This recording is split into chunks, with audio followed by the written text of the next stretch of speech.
Hello and welcome back to Radiant Dawn 0% Growths. We are about to do Chapter 4P, but before that I wanted to give a hopefully brief overview of the army split that I came up with.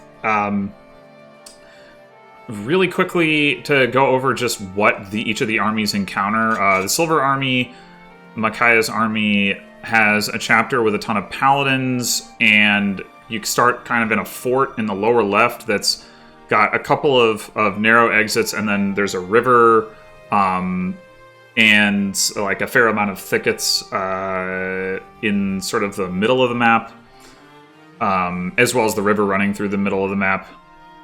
The Grail... and then the second Silver Army chapter is the Desert chapter with the hidden items and all that good stuff. Grail Army faces a Fog of War chapter for its first chapter, first one of those since beginning of part 3, and it's almost laid out like a defend map. It's not a defend map. In fact, all of the maps are routes with the exception of the second Hawk Army chapter, but the layout is basically that there's a watchfire in like the upper center of the map, and then like a fairly large area surrounded by sandbags, some of which are breakable, and then there's some gaps already existing as well, and the enemies will kind of try to rush towards that central area that you're like defending, except you're not actually defending because you have to route. And then there's a large area down towards the bottom. In general, there's not really any difficult terrain other than like the sandbags themselves. And then the second Grail Army chapter is an indoor chapter. It's in Oliver's mansion. There's some ledges.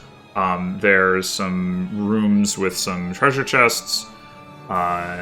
And then the Hawk Army has... The first chapter is a huge map with a lot of trees and a lot of thickets and just like really big map with a lot of ground to cover. And then its second chapter is the only non-route chapter. That is the defeat boss, where you face Izuka and his army of feral lagoos in a swamp. And that the enemy compositions, I would say in general, are really only notably different from sort of, you know, some warriors, some halberdiers, some snipers, maybe some Draco Knights, sort of that sort of thing.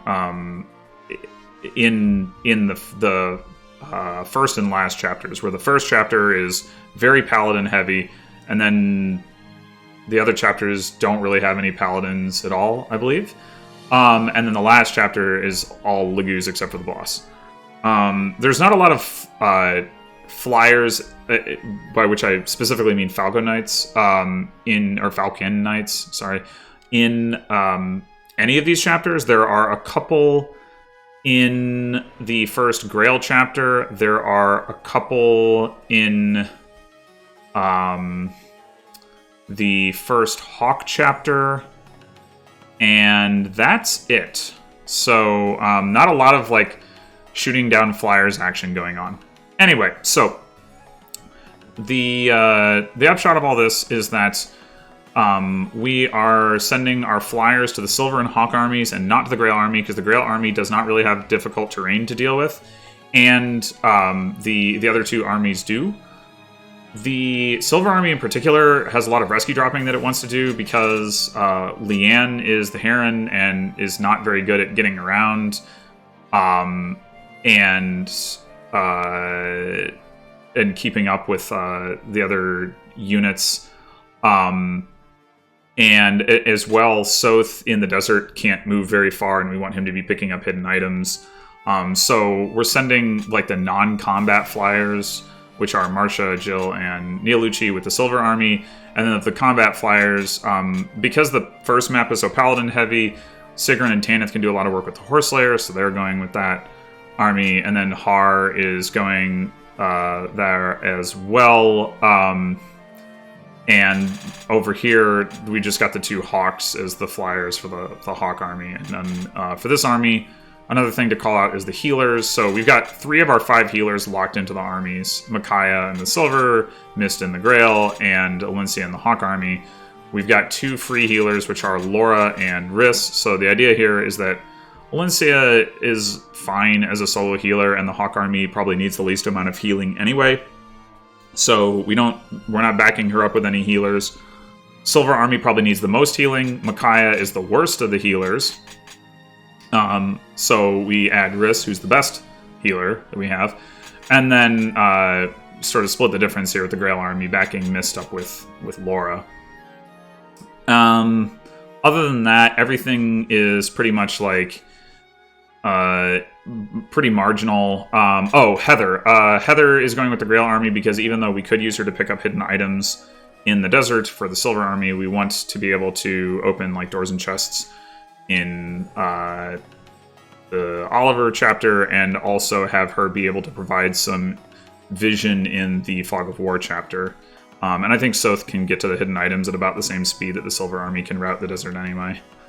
But yeah, most of the rest of the stuff is pretty marginal. There's some considerations of like shoving, like who can shove who, but I don't think it's really worth going into super detail about that right now. So with that, let's get on to the chapter. Alright, so this is for P, our first of the Silver Army chapters, and with that we get 3 new units. We get Soniki, Nasala, and Scrimmer. So let's talk about those. First up, Soniki. So, she is definitely another one of those units that benefits from being, from like the 0% growth context to be better than she otherwise would. She's by no means amazing. She can't double things. She can't enemy phase basically at all because she just dies. And even though her 23, I say she can't double, even her 23 speed is a little bit misleading because she's only got 2 strength, so she's weighed down by almost all of her tomes. Wind tomes and light tomes won't weigh her down, but everything else will. But she does hit really hard, and that's more than a lot of units can say at this point. A lot of units aren't even necessarily 3 or even 4 hit KOing enemies, whereas Soniki is generally 2 hit KOing, and can also like work with somebody, another unit, like, a Har or Titani or that kind of, somebody who has like high damage output as well to 2 hit KO an enemy, which honestly, like I said, is better than most units can do at this point. And the other thing that she can do is she can do it from range. We've got a bunch of siege tomes, the Purge that was given to Micaiah in 313, the Meteor that Khalil starts with, and a Blizzard that at some point I bought for like 700 gold because I was like, that's cheap, I'm gonna buy it. And so we've got, we may well also bless a siege tome at some point because we have to take her into the tower anyway. So probably that's going to be more effective than blessing the Cymbeline. So we might, like right now we have 14 siege uses, which should be plenty to get us through the pre-tower part 4, and maybe we can have enough to get through the tower as well. Anyway, the point is that provides a lot of flexibility. She doesn't need to be anywhere near the front lines to be contributing, which is good because she is so fragile. And in particular, like there's a lot of combat at this point in the game where we're trying to hit enemies with, shaky hit rates. Soniki's hit rates are pretty good, but the more relevant point is that when, if somebody else misses and we're not sure, like, if we're making 3 different attacks that we all want to land at like a 75 and, two of them hit and one of them misses, well, we don't necessarily need to know which one's going to miss in order for Soniki to pick up that kill, which can be really helpful because she can attack like basically anywhere. So yeah, the fact that she's in this army is nice because it's in the desert in the second chapter, not this chapter, but she can maneuver pretty freely, comparatively speaking there, even though like 6 movement without Kanto is not normally impressive, but it is impressive in the desert, and that's 50% of the chapters that she's deployed in before the tower, so that's nice too. So overall, it's certainly not like the greatest of units, but definitely has like a pretty good amount of utility, particularly in 0% growths. Then we've got Scrimmer. So there are not very many units in Part 4 on 0% growth that can reliably kill enemies. And by reliably, I don't just mean like hit rate stuff. I mean actually being able to like one round, being able to kill them on enemy phase, that sort of thing. Scrimmer is one of them, though it takes some work. He has the attack value for it. He's got 54 attack, which is second best that we have right now. I believe it's tied with Nyla, and Tibarn has 56, so he's 2 behind that. When he's doubling enemies, he's killing them. Like, just in general. Like, I don't know at what point we run into enemies that's not true of, but it's not before the tower anyway. But the challenge is getting him to double the enemies. In this chapter, he doubles a lot of the enemies with 26 speed, because there's a lot of enemies with 22 speed, because paladins are slow. But when we get to the desert, that's not going to be true anymore, and so we're going to have to get him into resolve range to get him doubling. And he comes with resolve as well as provoke, so we've got extra resolve and provoke scrolls to play with now. I'm not going to leave resolve on him for this chapter, because he doesn't, for the most part, need it. But for the desert, I'm planning to give the resolve back to him, because he is, I think, the best user of it at that point. So yeah, his speed can be an issue, because you need to, like, he has really good durability. 32 defense is as much as Tibarn. It's as much as Mordecai, more than anybody else. I don't remember exactly what Nyla's defense is, but I don't think she has more than that. So, that's fantastic. 66 HP is great, but, if he's going to be in resolve range, he has to go down to 33 HP, and then he is, like, fairly vulnerable to dying to mages. Although, granted, resolve does increase his avoid.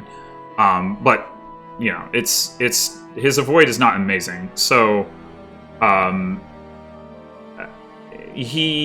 between that and the fact that he's not a Royal Laguz, you do have to manage his gauge. Granted, Lions do have, like, the best gauge type, I think. At least at this point in the game, so long as you have Laguz stones around to transform him. Like, in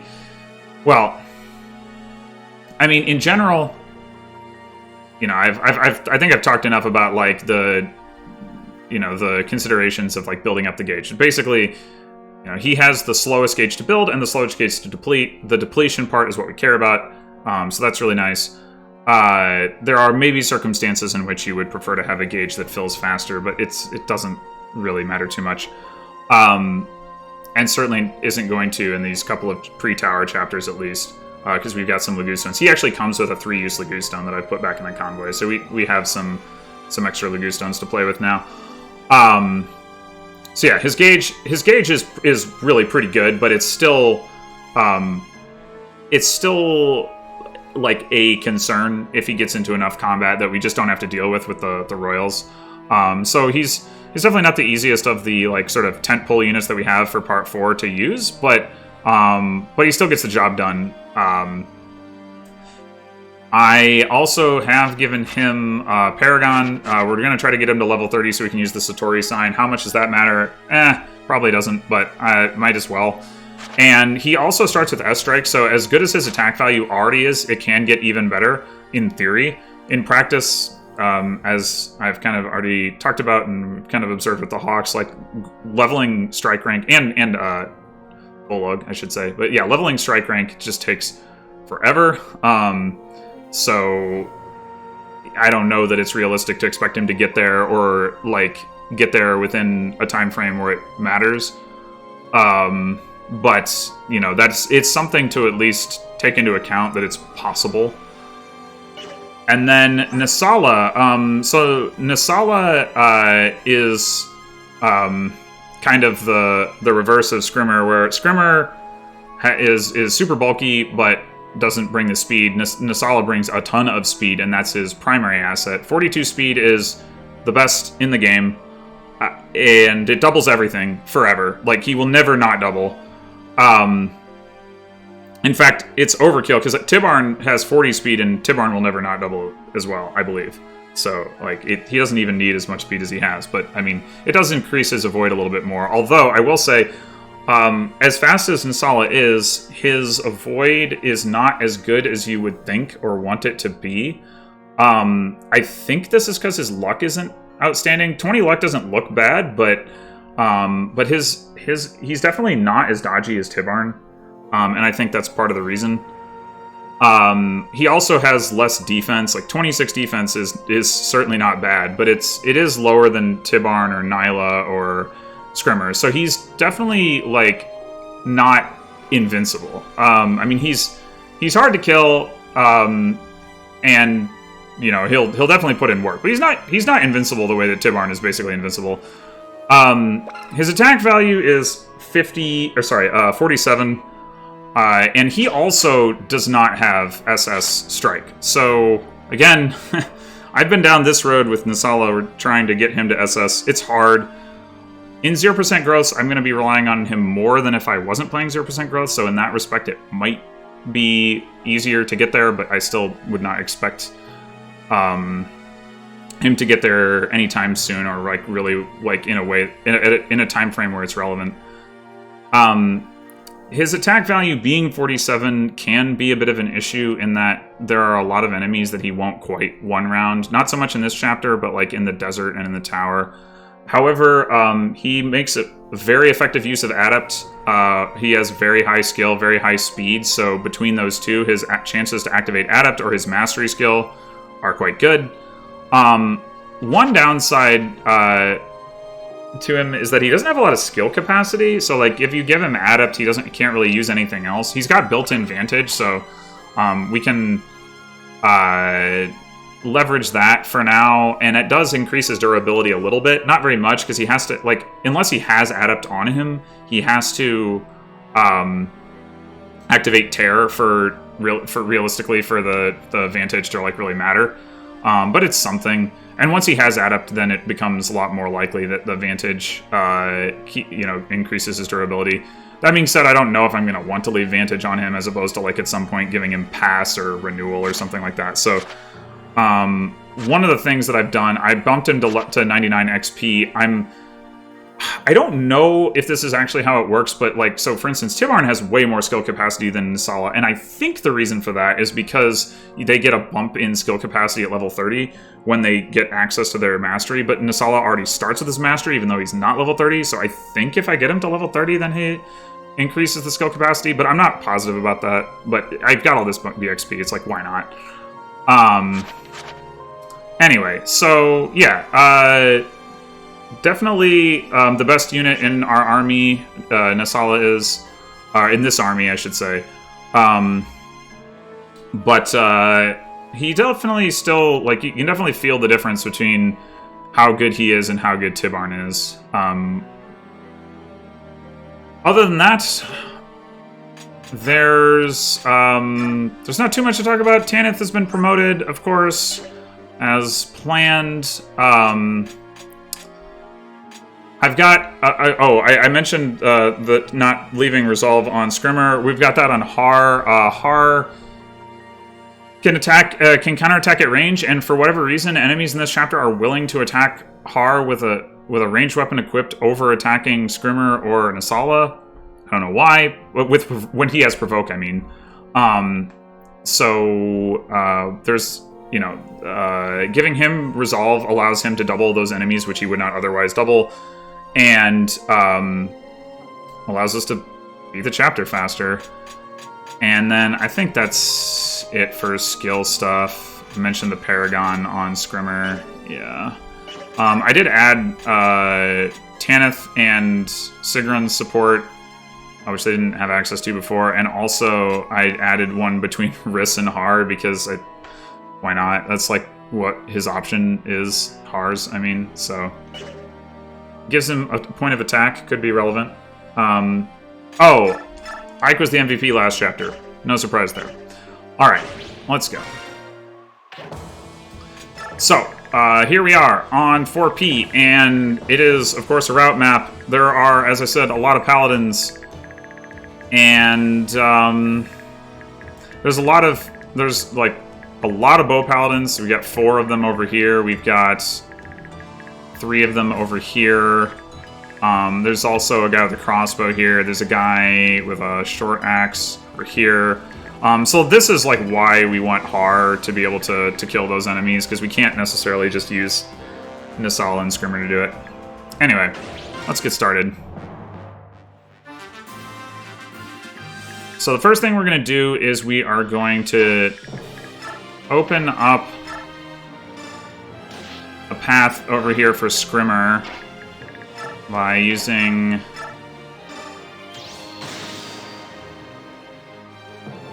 Riss and Sonic. And then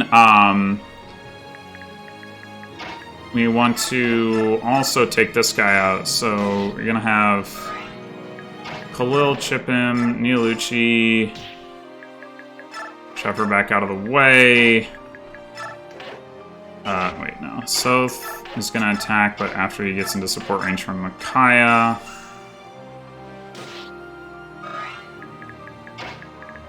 And Har will finish.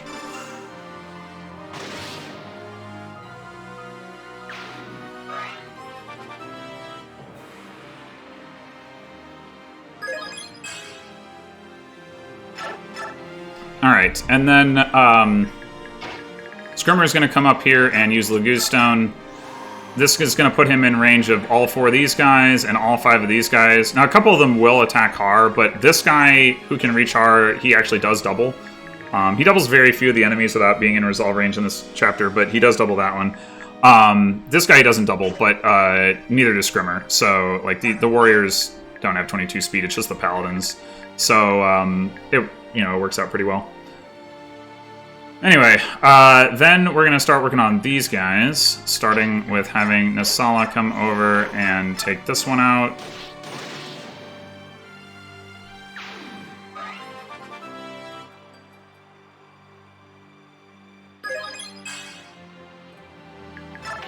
And then Sigrun is going to attack this one. Over here, we're going to chant for these two. And Nasala's going to take out this other halberdier. And park himself here to kind of screen off the paladins coming in here from getting too far over into this area. And then we're going to have Tanith come down and attack this guy with the Horse Slayer. The reason being that the paladin on the right side there is going to be able to reach her on enemy phase, so we want her to be able to finish him off if he goes for her. Although I've seen him go for Nasala, so he might not do that. And then you can also Horse Slayer this guy.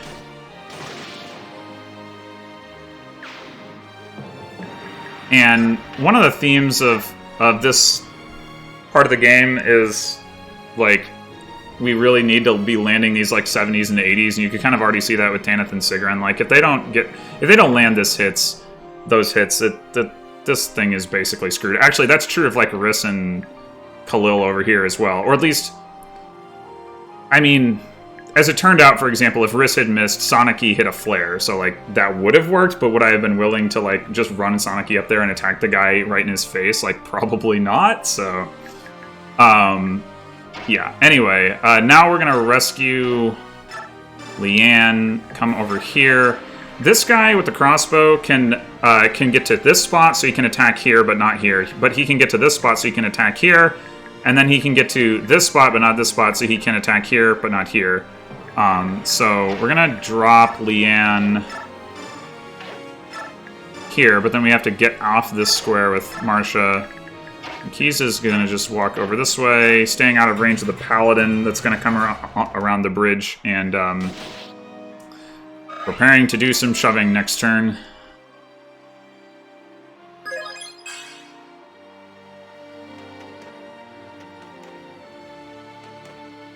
Yeah, Nasala has to tank a couple of shots from these guys. They actually don't do as much damage as you might think. I want to say they do like 26 damage to him per hit, so like if he gets hit by one of them, it's not the end of the world.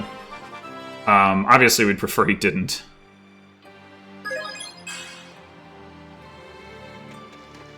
The crossbow, on the other hand, I think from full health, I think the crossbow does like 58 damage to Nasala, so he can survive at full health, but it's generally not what we want to be doing.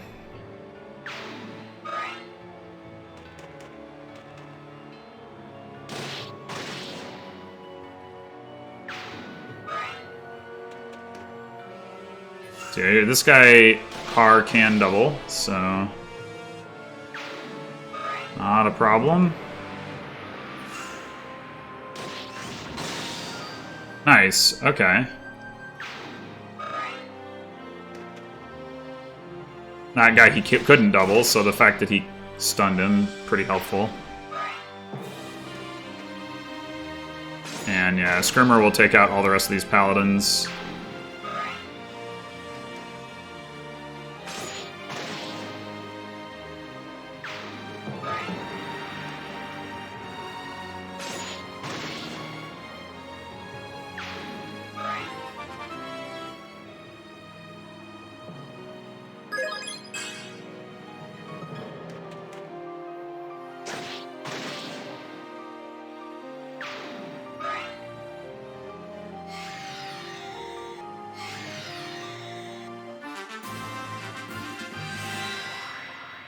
Okay, so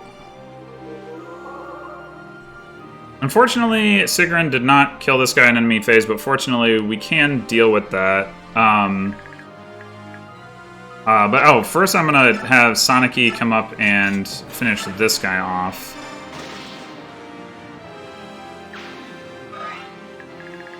And then we want Sigrun to take out one of these two, I believe. Yeah, she's got the better hit rate on this one. Nistala can kill either one, so that doesn't matter. So we're gonna have her attack this one.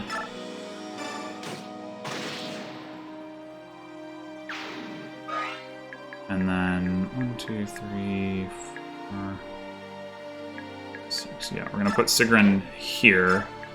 Prepare to chant for her. Nisala is gonna take this guy out. These two in the bottom right, we're gonna leave alive because we can enemy phase them, so we're not as concerned about them. Kiza is gonna come around and shove Leanne so that she can chant, and then Kanto to a position where those two guys cannot reach her. Which is right here. And then we want Sigrun to take out one of these guys. Okay, so this guy with the 71, we're slightly more likely to succeed, and we do. Okay. We want to put Sigrun in a position where... So, we're going to try to bait out the boss this turn, but this is one of the guys that Nisala is not guaranteed to one round, because he doesn't deal enough damage. And if he doesn't kill the boss, then this guy will like stay put and physic him. Whereas if he does kill the boss by like tearing, then this guy will run forward. So this may not be relevant, but we want Sigrun in a position where she can like run over here and kill this guy next turn if we need to. And then we're gonna have Nisala take this guy out. So I think that's where we want it. 1, 2, 3, 4, 5, 6, 7, 8, 9. Yeah, I think we want him here. We need to keep him out of range of this guy. 1, 2, 3, 4, 5, 6, 7, 9. Which means, yeah, I think not here either. 3, 4, 5, 6, 7. Yeah. So we need him here. Okay. So...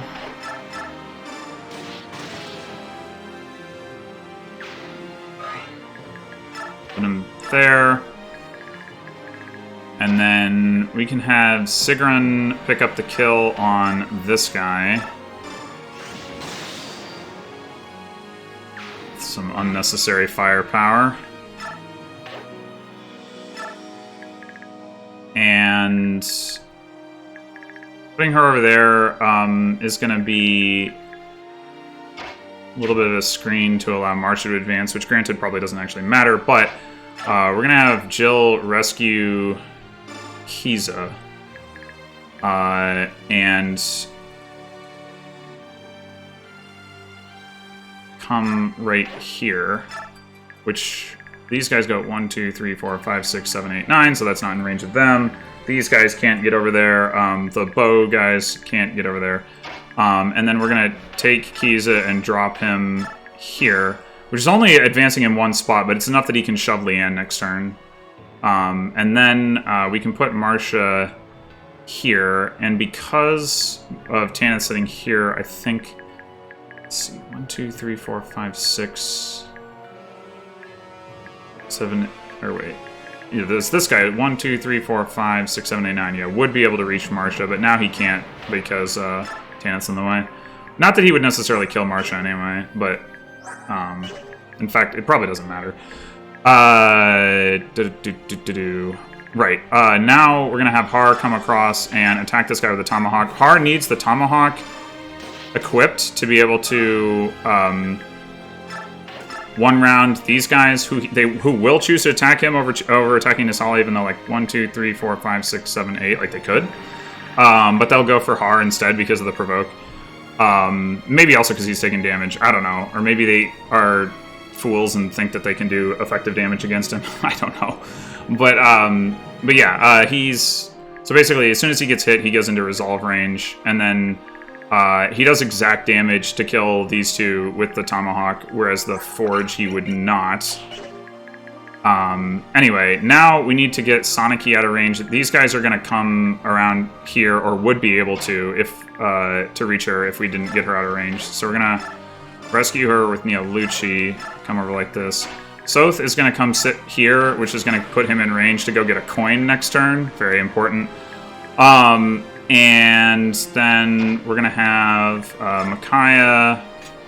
Actually, no, just kidding. We're going to have Khalil take her and drop her there. And we're going to have Micaiah go up to here, trying to maximize how close Micaiah can get in case we want to try to use her to physics somebody next turn, which we probably won't need to do, but it's conceivable that we will. And then we want Scrimmer in range of these guys. 1, 2, 3, 4, 5, 6, 7, 8, 9. So we're going to put him here. This guy with the longbow would be able to shoot Micaiah from where she is right now, but not if we block him with Scrimmer. And we're going to use some Olivia Grass, even though we probably don't need to, because the enemies are probably going to attack Nasala over Scrimmer, but... you know, whatever. And Riss, we are not going to heal Har because we want him in resolve range. So we're just gonna not do anything in particular. Right, that's the longbow guy. We were never going to enemy phase him anyway. Yeah, exact damage on that guy with the Tomahawk. Here comes the boss. And we get the tear. Okay. That is good. That is very good. That's going to make things a lot easier, because that guy's going to come towards us.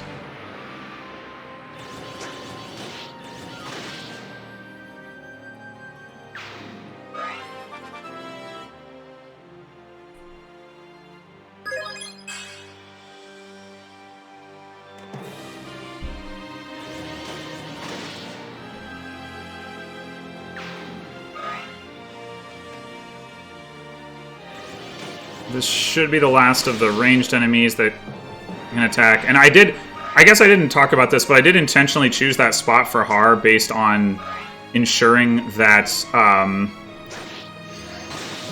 that the melee enemies can't reach him. Because I want them to be attacking not Har, partially because he could die, and partially because I'd rather the kills go to Nasala anyway.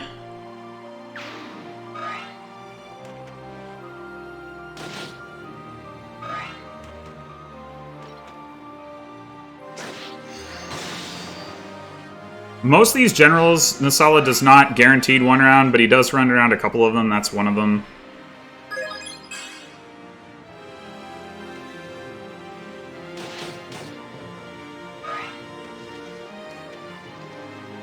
I guess something else to note about Part 4 in general is that the enemies are way more suicidal compared to Part 3, where, like, one of the things that we ran into is enemies that would run away to heal. Like, they do not do that here. The healers will heal them, but the enemies will just come at you relentlessly.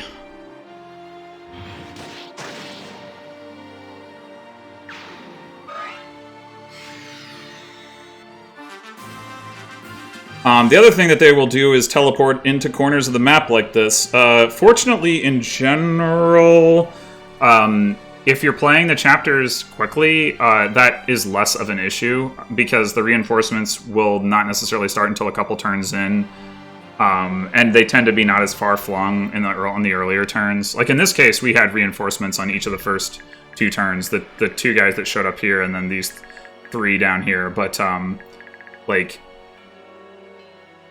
some of the other chapters, the reinforcements start a little later, or if they do come in, they're coming in like I said, in more accessible places early on. Okay, so first thing we're going to do is we're going to do something very important, which is go get this coin. We are going to forge in 4-2, so it is, like, it could be helpful. Alright, now, we shouldn't need Har to be in resolve range anymore. Well, I guess if he had to attack specifically this guy, but we can kill this guy with Scrimmer. He doesn't need to be the one to kill that guy. So we're going to go ahead and heal him up, because he went down to 9 HP, and I'd rather not deal with that.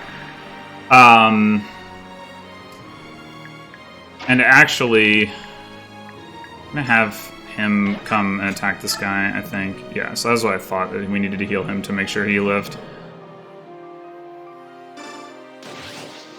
Well, okay, we didn't actually, but, you know. And then, I actually think Nisala doesn't kill either of these guys. The other one he kills is the one that Har just attacked, unfortunately, but he went over there to attack Scrimmer.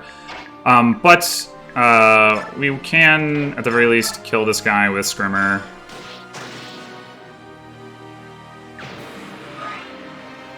And let's see. I guess we might as well go ahead and do our shove of Ian now. I'm gonna have Nisala go ahead and attack this guy. Okay, well, he kills him anyway. Make sure 1, 2, 3, 4, 5. Yeah, so I think I'm gonna send Tanith up to kill this guy. Sigrun. This guy. Yeah, I think it actually doesn't matter where we 1, 2, 3, 4, 5, whether we put Nisala here or here. We'll put him here.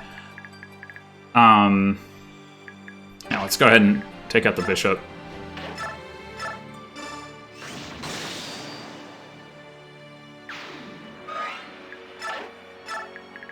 And go ahead and Horse Slayer this guy. We don't need to Horse Slayer him. Like, we could do this and then follow up with, like, Sonicy using a Siege Dome, Marcia and Jill, like, trying to chip him. But we might as well just go for the kill. We're not going to have much use for this Horse Slayer later anyway, so I'm not trying to conserve it.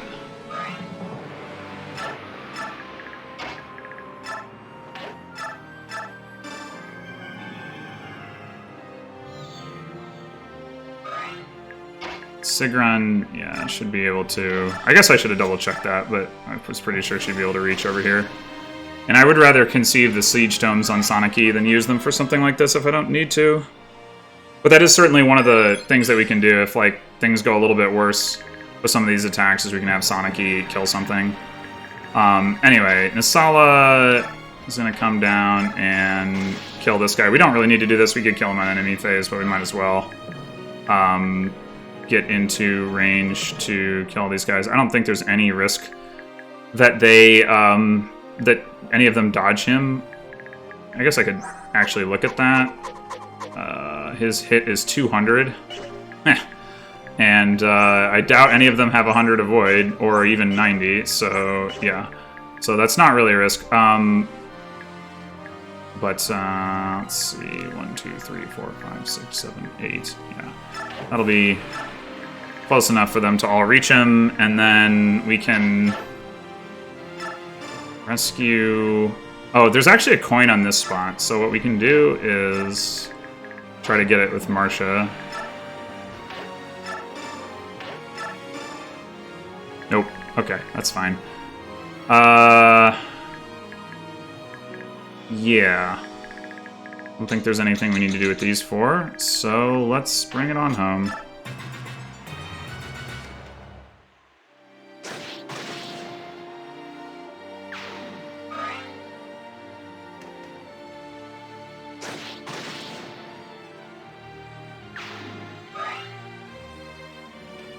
And so yeah, you can kind of see that... I mean, Nasala does take some damage. If he'd gotten hit by one of those bow paladins, rather, he would have been quite close to dead. I think there would have been opportunity enough to heal him, so it's not like a huge problem or anything, but at least not in this chapter. But yeah, he's definitely not invincible. Anyway, so there you have it. 4P in 3 turns. Yeah, I think I didn't really like emphasize it very much, but the Har with the resolve thing was like a huge. Sorry, Har with resolve and provoke, I should say, was a huge like breakthrough for me on this chapter.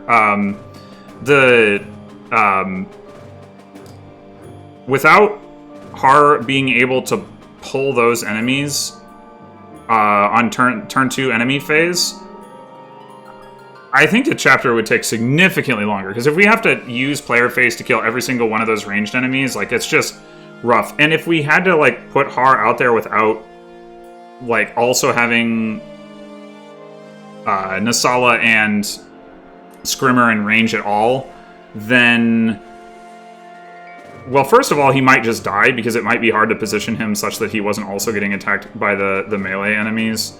And he was, like... I mean, obviously that one spot he wasn't, but then, like, those melee enemies wouldn't be dying if Scrimmer and Nasala weren't in range, so, like, that would be a problem. And yeah, I guess that... Those are the 2 problems. Like, he might die, or we might not be able to kill any of the melee enemies that we need to kill. So, yeah, that was a huge breakthrough, and I honestly don't know why the enemies are so excited about attacking Har, you know, when he can counterattack, even if he does have provoke. Like, that usually doesn't work. And I'm not even sure why I expected it to work. Or why I thought it might work. I don't remember why I tried it exactly, but it did work, and that was great. So, yeah, thanks for watching, and I will be back next time with our first Grail Army chapter 4-1 next time. Until then.